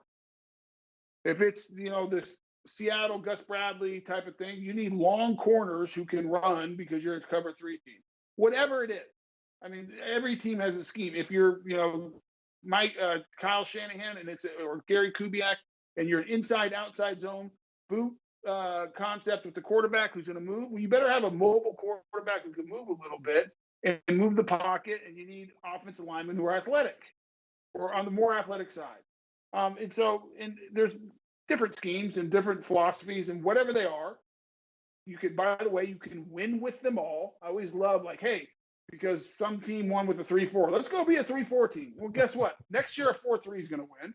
And hey, let's go be a spread, type of team because they just won a Super Bowl. Well, guess what? Next week here, it's going to be some, run heavy team that's going to win the Super Bowl. All these schemes work. It's about getting the right players that fit the scheme and the convictions your head coach has. That's how you build it. And that's going to be critical. But for this team, the most important, the hire of that coach, he has to have a plan of how he's going to develop that young quarterback. That is the most important thing. Right. Well, if you're hiring Matt Rule to be your head coach, go get Joe Brady to develop your offense. That's if you hire a defensive coach, you got to find out who he's going to hire, and you fit. Look, let the coach take his players and build his thing the way he wants to build it. And so, if you get a 4-3 coach and he comes in here, what do you do with Chason? That's up to the coach. He's going to have to figure out a way to get him on the field and play him on the field if he doesn't fit as a down defensive end. It did sound a little bit like a campaign speech there, Pete, by Tony. Oh, it's a campaign. It's not a campaign speech. We're going to I'm just saying. We're going to get buttons made. First of all, JP, that's not fair for you to say that. I got to ask the question, Pete. Anything I say you disagree with what I said? No, you're 100% accurate. Okay, but so I didn't say you weren't. It was it was a great answer. It was a great answer. From a media member, it was a great answer. But as a campaign speech, it would work. There you go. That's my point, exactly. But according to you, I'm in the media. I'm a media member, so that was just a media member sharing his opinion. It was a great answer, but it can also be construed by a lot of people out there as a campaign speech. That's all I'm saying. Don't construe it as anything but my beliefs of how you do. I answered the question. Boselli, votes. Okay, Pete. No, don't do that, Pete. It's not funny. First of all, if you answered the question first, how would you have answered it? The exact same way. I agree with 100%. Our next question. Hey, JP, so shut up. Our next question. Look, I'm going to use the 49ers as an example, Tony. Yeah. Their offensive linemen are different than other teams' offensive linemen. It's like the old Broncos linemen. They were different. They wanted athletic guys who can move, guys who could get out and pull and play on the backside and all that. It's different. You want to cater your guys to what you need, but you also can't just say, okay, this is my system. We hired this guy to be the head coach. Now let's draft based on what what we have. I think everybody wants their own guys, but sometimes you inherit guys and you have to try and make it work a little bit as well. Absolutely, you do. I mean, good. The best coaches, Peter, are good teachers. You got to be able to. Justin Smith. Remember, Justin Smith played for the 49ers. He assumed a new role with them, but he was great at that. He was a defensive end at Cincinnati, first-round pick. Was just okay. and as a 4-3 defensive end. He goes to the 49ers. They're a 3-4 team. He bulks up, gets bigger and stronger because they changed his role to a 3-4 defensive end, which, by the way, fit him better. And then on third down, he rushed from a 3 technique. I mean, he was a really good player. Yeah. And it worked because you took him and fit him and found a spot for him in your defense. That's right. Our next question, at Paul W. Aldrich. If the Jags draft a quarterback early in the first round and we keep 3, which 2 of the current guys would you keep? I wouldn't keep any of them. I might keep Luton just to bring him into camp and see what he can do. I probably wouldn't. If I can find, now you got to find another backup. It's like Tony always says, you got to find a replacement. You got to find somebody. But I would try and find a veteran backup, bring him in, and bring Luton to camp. That's what I would do. I think it depends a little bit what kind of system or scheme you want to run. I don't know Mike Glennon well enough to make a judgment on it, but I agree with Pete. You want a veteran who understands his role, and his role is to help the young guy learn how to play the position and be a pro. So, which is why it can't be Gardner Minshew. Yeah, I think it'd be really difficult because of what has happened over the last 12 months with Gardner for him to assume that role. And by the way, he's not a veteran. He doesn't know what he doesn't know. So you need that veteran guy. Correct. Our final question from @NewlyBill. 78 played a lot yesterday. Can you evaluate his performance? Also, do you think we re-signed 74 this offseason? 78 is Ben Barch. 74 is Cam Robinson. Let's start with Barch. Again, I didn't study the tape fully yet today, so the quick look at it, calling the game, I thought it was fine. I will tell you from what I've seen so far this year, he has a lot of work to do, especially in the pass pro. He needs to get better. He needs off season to get stronger. He needs an off season of camp and preseason to get reps. A lot to ask for a Division III football player to come in with no preseason, limited off season, and to try to go and play at this level. So he's a project. I think they probably brought him in with the hopes that he could be the starter next year at one of the guard positions. From what I've seen so far, there's 4 more games. I wouldn't have the confidence to say, hey, he's the guy. We can get rid of Norwell. As far as 74, we talked about it. That's Cam Robinson. That's going to be a money decision. What's it going to cost to keep him? And can you upgrade that position if you're not willing to pay the price tag that he wants? You know what, though, Tony? I went back and watched Barch's tape last week against the Browns, and there was a lot of initial pop and not a finish. Because he gets straight-legged, Pete. There's nothing there. Yeah, can that be fixed with an off season of coaching and reps? Yeah, because I've seen him early in the year. I thought he had more power in the run game. I was pretty impressed with it. My issues in the pass game more than anything is he just does not look comfortable. He leans, and so they beat him with a speed move or on the edge move, and then when he doesn't, he gets too high and he gets run over. And so he has a lot of work to do. He's got a lot of work to do, and I'm not saying he can't do it. I mean, he's a young guy, Division III football player last year. He's a big human being, so I mean, he's worth an off season of getting in the weight room and spending time with him and coaching him up. Well, if he's one of the positions, if he's starting, I think it'll be left guard because I think AJ Cann's actually played pretty well this year. Yeah, but so is Norwell. And if you have no cap issues, but he makes a lot more money. Doesn't matter. You have no cap issues next year, Pete. Think about it this way: if you have a young quarterback, let's just say it's Justin Fields, just because that's where you sit right now. Who knows who it ends up being? If you have Justin Fields back there, do you want to take a chance because you want to save a few $1 million with a developing left guard, or do you want to put a guy in there who's been all pro, who's played good, by the way, if you look at his grades and his numbers, and have him there at left guard, and you have no cap issues? It's not going to affect you one bit in anything you do at all, and it's going to help your young quarterback be comfortable and develop. You're going to be able to have a firm pocket. That's why right now, I mean, listen, my guess is Norwell, Linder, and Can are all back because you can solidify that front, the offensive line in front of a young quarterback. I think that's really something to think about, and it's important.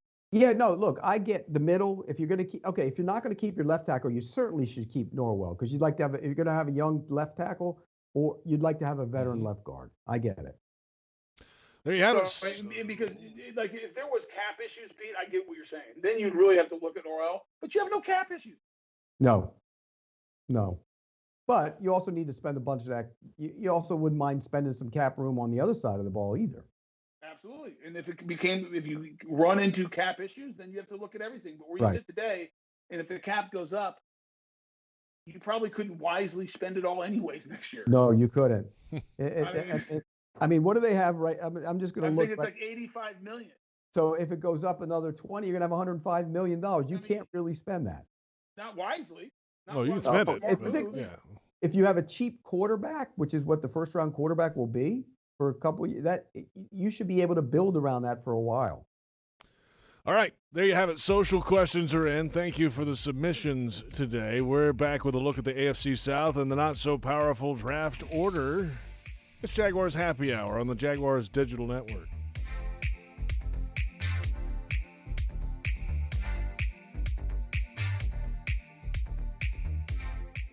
Jaguars fans, did you know that with Drizzly, you can get Tito's handmade vodka delivered to your door in under 60 minutes? Well, you can. And now they're giving all fans $10 off their first order. Use the code JAGS10 at checkout. Just download the Drizzly app or go to drizzly.com and make sure you're all set to mix it up with Tito's handmade vodka for the perfect game day. That's DRIZLY.com. And remember to use the special code JAGS10 to save $10 on your first order. 80 proof Tito's handmade vodka. Distilled and bottled in Austin, Texas. Crafted to be savored responsibly.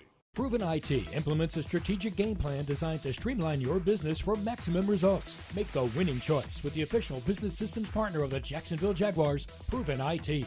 Proven IT's technology experts use a customized approach to understand how to design, implement, and monitor solutions that optimize your business. Proven IT provides managed network services, document management solutions, office technology, voice and data solutions, and more. Visit ProvenIT.com to see how they can streamline your business. Proven IT, transforming workplace productivity. Any repeated physical activity puts stress on the body. Checking your phone, getting in the car, sitting at your desk, checking the phone, getting in your car, sitting at your desk, checking your phone for the 50th time today. If you do anything with regularity, you should get massaged with regularity. Massage Envy. Keep your body working. Regular body work makes the body work with massage, skincare, and stretch. Come in today for more information or visit massageenvy.com for more details. Hi, folks. Frank Frangie here for the best barbecue in town. That's Bono's. And now it's the official barbecue of the Jacksonville Jaguars. All season long, you can get Bono's Barbecue at 6 different locations in Everbank Field. You also get Bono's Barbecue at 15 locations all around town with fast, friendly service, clean family restaurants, and that great taste of Bono's barbecues. If you want great barbecue, you want Bono's. And remember this, if there ain't a pit, it ain't legit. That's Bono's. The best way to feel love is to share it. At Hanania Subaru of Orange Park, we always go the extra mile with bigger selection, more savings, our best service. Only Subaru of Orange Park gives you a nationwide lifetime warranty and 1-year complimentary maintenance on new and used vehicles. Plus, when you get a new Subaru during the Subaru Share the Love event, Subaru will donate $250 to your choice of charities. At Hanania Subaru of Orange Park. Online at SubaruofOrangePark.com. See dealer website for full details. Dreamfinders Homes has a simple commitment to their home buyers. Deliver unsurpassed quality, uncompromising value, and an extraordinary level of customization you simply won't find with other home builders. With over 40 communities to choose from, you'll find a location you love and the home of your dreams. Dreamfinders has townhomes, single-family homes, and custom estate homes starting from the high 100s and a wide selection of move-in ready homes. Quality, value, customization. That's the Dreamfinders difference. Call 904-738-0165 or online at dreamfindershomes.com. Dreamfinders Homes, the official home builder of the Jacksonville Jaguars. Prices subject to change without notice. Equal housing opportunity.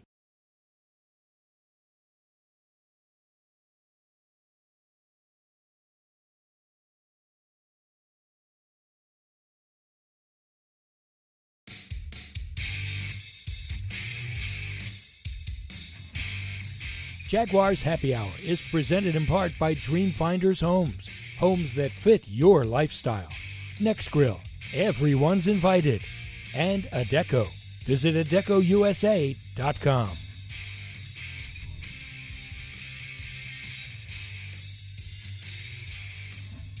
that's the play that I'll be replaying in my head all night. Would love to have it back. Should just, check the ball down there in that situation.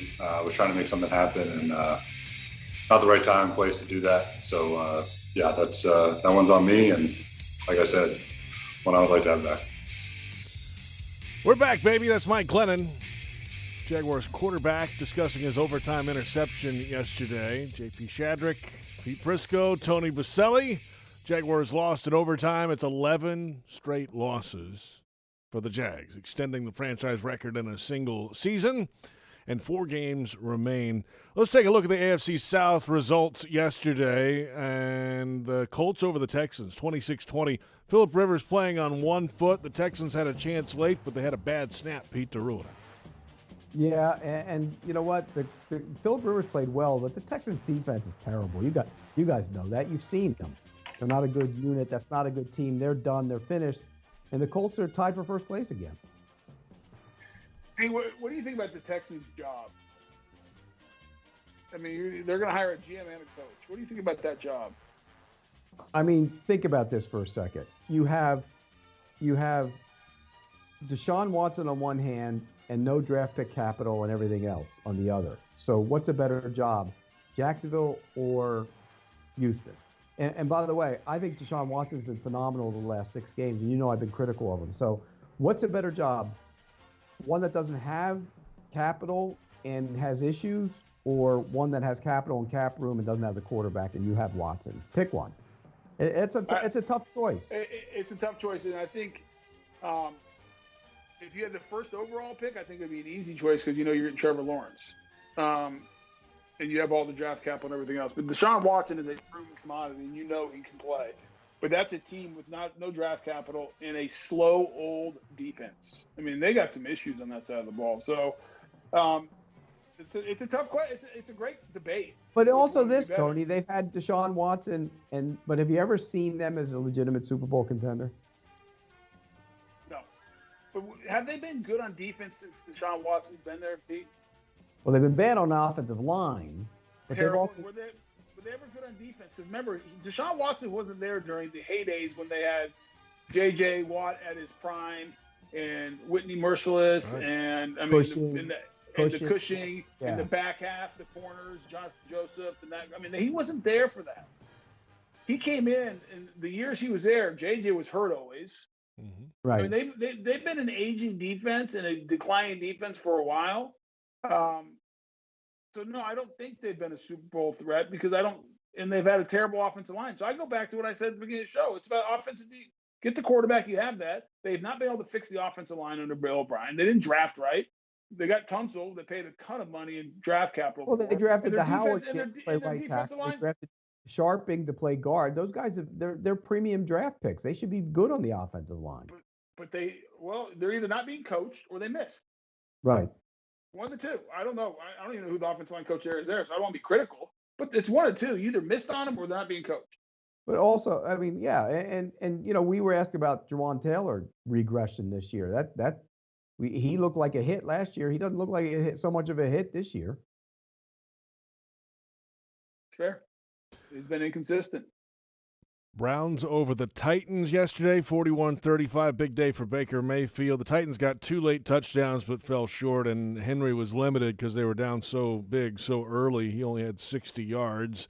And as you said earlier, what's that? Oh, it was a blowout. Yeah, it was a blowout. It was terrible.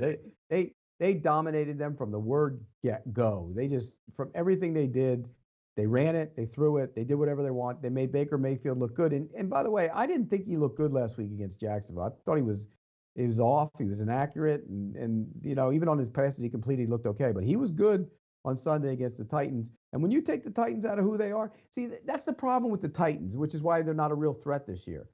They want to run it, control the clock, hit those big shots off of the run game. But to do that, you have to have some sort of defense, and they're terrible on defense. They came back and made it a 7-point game, basically, or a 6-point game. With like a minute to go. Did they have a chance to get the onside? Yeah, they would. If they got the onside kick, they would have had a chance. Yeah. Isn't that crazy? I mean, they were getting blown out, like 38-7. Yeah. Well, the Browns aren't good on defense either. No. So. Yeah, that one shocked me. I thought I thought the Titans would be able to run the ball better. Me It's not too. just that the game. It wasn't just that the game got away from them. I mean, you look at the numbers early. It was like 10 for like 27 for Henry. He never got it going early. Yeah, I'm in agreement with you 100%, Tony. I thought they would be able to run the ball too. I thought both teams would run the ball, and it would be a low-scoring game, and it would be over in 2 hours and 30 minutes. It wasn't that. All right, so we know positions 3 and 4 in the power rankings in the AFC South, but how about 1 and 2 for you guys? I'd probably put the Colts at 1 just because the defense is more reliable. I think it's close. I mean, obviously they split the series, but if I down the stretch in the playoffs, I'm going to bet on the defense of the Colts. The Titans can't get off the field. I mean, literally cannot get off the field. I think it's gonna be hard. I think they're last in the league in third down. I think. Yeah, I think it's gonna be hard for them to win against good teams, Pete. Yeah, and the Colts played them without Buckner and Autry and Okereke, or the linebacker. Those guys. Buckner was a force yesterday. It's a big difference on that defense when those guys. No, I agree. Yeah, I think Colts 1, Titans 2. Yes, absolutely. All right. And do you have the Jaguars third? I got the Colts 1, Titans 2. The actual standings: Tennessee won at 8-4. They split the head-to-head series this year with Indy, but Tennessee has the better division record. That's why they are in first place currently. Houston, Jacksonville at the bottom. Let's come back. We'll go to the not-so-powerful draft order and go around the league. Yes, Tony, yes. Real quick.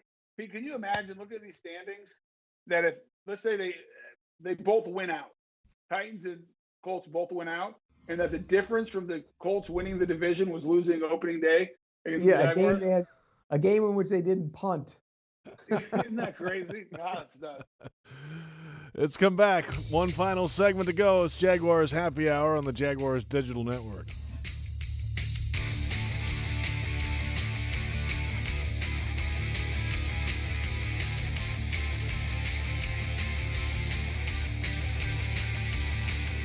Hi, I'm Tito Beverage, founder and master distiller at Tito's Handmade Vodka. In 1997, we became the first micro distillery in the state of Texas, and we're still making the same smooth stuff after all these years. We're still cooking in a pot still, working with our dogs by our sides, having fun and tasting batches, and I'm still wearing the same hat, even after all these years. Head over to Tito'sVodka.com to learn more about what else we're doing the same. Cheers. 80 proof Tito's Handmade Vodka, distilled and bottled in Austin, Texas. Tito'sVodka.com. Dreamfinders Homes has a simple commitment to their home buyers. Deliver unsurpassed quality, uncompromising value, and an extraordinary level of customization you simply won't find with other home builders. With over 40 communities to choose from, you'll find a location you love and the home of your dreams. Dreamfinders has townhomes, single-family homes, and custom estate homes starting from the high 100s and a wide selection of move-in ready homes. Quality, value, customization. That's the Dreamfinders difference. Call 904-738-0165 or online at dreamfindershomes.com. Dreamfinders Homes, the official home builder of the Jacksonville Jaguars. Prices subject to change without notice. Equal housing opportunity. Floridians know what it means to stand together. That's why Florida Blue is committed to the people of Florida by providing health care with lower costs and higher quality. Enroll within 60 days of life-changing events, such as losing your job, to get benefits like plans as low as $0 a month and up to $500 per year towards your premiums in wellness rewards. Call 1-800-750-0164 or visit floridablue.com/care today. Florida Blue is a trade name of Blue Cross and Blue Shield of Florida, Incorporated. These health benefit plans have limitations and exclusions. At Tropical Smoothie Cafe, one taste and you're feeling good now, smiling wider now, seeing brighter now, bucket dunking now, namasteing now, popping a wheelie now, living lighter now. You're on Tropic Time now. And on Mondays, try our Jaguars Duval Delight Smoothies for $2.99. And you're roaring louder now, end zone dancing now, sipping spirit now. You're on Tropic Time now at Tropical Smoothie Cafe. The wait for the holidays is over, America. It's time to make some joy. And we're here to help with the Ford Built for the Holidays sales event. We're offering the best deals of the season across the Ford lineup, so you can road trip with the whole family comfortably in a Ford Expedition. Bring home a tree that's bigger than you ever have with a built Ford Tough F-150. And find new ways to make the holidays bright this year when you visit your local Ford dealer. The joy is up to you, America, so let's get to it. Ford, built for the holidays. Hey Jags fans, did you know you can ride your bike to every Jaguars home game at TIAA Bank Field and valet park it for free? That's right. Stop by our bicycle check-in tent, sponsored by Alert Today Florida, near Gate 1 at TIAA Bank Field. An on-duty ZenCog bike professional will park your bike and ensure it's secured during the game. When the game's over, return your claim ticket and pick up your bike. For cycling safety tips, visit alerttodayflorida.com. Remember, Alert Today, alive tomorrow, because safety doesn't happen by accident.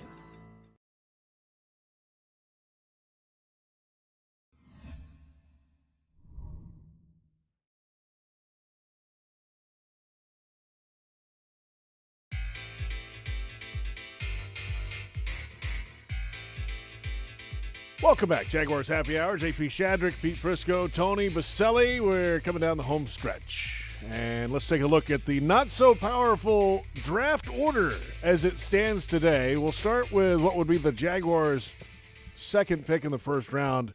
The Rams would be 26th today, 8-4. That would be the divisional round losers, so it can move, obviously, depending on how the Rams finish. But right now, as of today, it's 26th.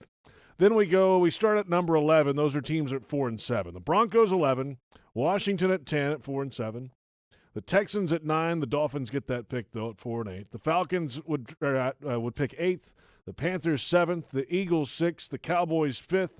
The Chargers 4th. The Bengals 3rd at 2-9-1. The Jaguars 2nd at 1-11 with a 550 strength of schedule, and the New York Jets at 0-12 with a 599 strength of schedule. And that, as we said earlier, was pretty darn painful yesterday, the way it ended.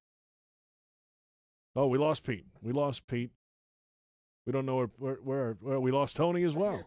Hey, there you are. What's up, We Tony? hear each other. We lost you. Oh, Yeah, I we lost. lost you. Well, we collectively lost you because we were on. That's okay. Anyway, it was painful yesterday. Yeah, that one hurt. I bet there were a lot of Jaguar fans that were sitting there watching that, just agonizing. Oh, over it. you should have seen the scene in this radio I actually studio. texted Boselli before the play. Let me ask you guys a question. And listen, I just think it's the least of our worries right now. Let's just keep on letting the scene play out because who knows what happens. And I do think the Jags will win their game. Pete doesn't. No. I think the Jets have a chance to win maybe one of the last two. So who knows what happens. But didn't you get the feeling, though, that if the Jets would have won, the Jags would have found a way to win in overtime? Yeah. Yeah. Yeah. Of all days. That's what I mean, for the good of the franchise, I was sitting there with the guys I was working with. I'm saying, don't let them get the 2-point play now. Just don't. Unreal. But, it'll all work out how it's supposed to, and we'll see what happens. Let's go around. Like I tweeted out, what if Justin Fields ends up being better? You know what?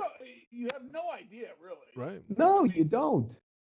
No idea. What you've seen so far, you would think, and that's why Trevor Lawrence probably go first. But I mean, who I'll knows? tell you what, though. Saturday night, I don't know if you guys watched Clemson at all. Mm-mm. He threw some balls into coverage, and one in the end zone. He was picked off, and he never saw the guy coming across. I mean, it was a bad read. I don't know if you guys saw it. Pete Prisco, there's the headline. Prisco says Lawrence drops in draft order. No, that's not what I'm saying. But I mean, they all have issues. I mean, everybody. Oh yeah, everybody does. Yeah, and it's a lot easier to play quarterback when you have all these great players. Just same with Justin Fields. I mean, they've always had great players around them. How do you handle it when you don't have great players around you? I mean, and JP, you're an Alabama fan, big Alabama fan. You went there. I did. Is Tua better than Mac Jones? I don't know. Mac's pretty good this year. I'll say that. Right, but is he better? That's what I mean. And people always, but Tony. But Pete, is Tua lighting it up in Miami? Is that No, and that's the point. That's the point. Right. And that's the point. I agree. And that's the point. Mac Jones is putting up numbers just as good as Tua did at Alabama. Better, in fact. Let's go around the National Football League, hit some of these key games from yesterday. Speaking of quarterbacks, Taysom Hill and the Saints got a win over the Falcons. That's Pete's guy. That's your guy, Pete, and he looked pretty darn good yesterday. You know what? You can have him. You know what? He beat the Falcons at home, didn't do much. He finally threw 2 touchdown passes against them yesterday and still only scored 21 points. And he beat Kendall Hinton in Denver and didn't even throw for 100 yards. Is that what you want for a quarterback? If that's what you want for a quarterback, then have at it. He's not any good. They're playoff bound. You know what it is? Like it's the right-handed Tim Tebow. Oh, boy. Hey, Dolphins got a win. You said Tua's not playing well. They won the game. There was a big fight in the game, but they're still winning in Miami. He's a good coach, Brian Flores, but did you see what he did when he came out on the field and got into it with the Bengals? He shouldn't be doing that. But, Tony, as a player, would you take that as a positive or a negative? The coach getting into the brawl like that? Yeah. I didn't see it, so I mean, I don't know the kind of the facts around it, but I'll say this: he is loved in that locker room because they think our coach has our back. I mean, I'm telling you, he's loved by. I mean, they would like that. I would think. I mean, I would. Yeah, I would too. He didn't fight anybody. He just came out of the field, started getting. You know what happened? Their punt returner got blasted twice on 2 plays, illegally, and so he got mad about it and. And I'm okay with it. I have no problem with it. It's a bad, he shouldn't continue it over. He almost went to the other sideline. The whole team came out. The bottom line is the locker room would like that, Pete. Yeah. Yep, I would think so too. The first place New York Football Giants now after a win over the Seahawks. What is going on up there, Pete?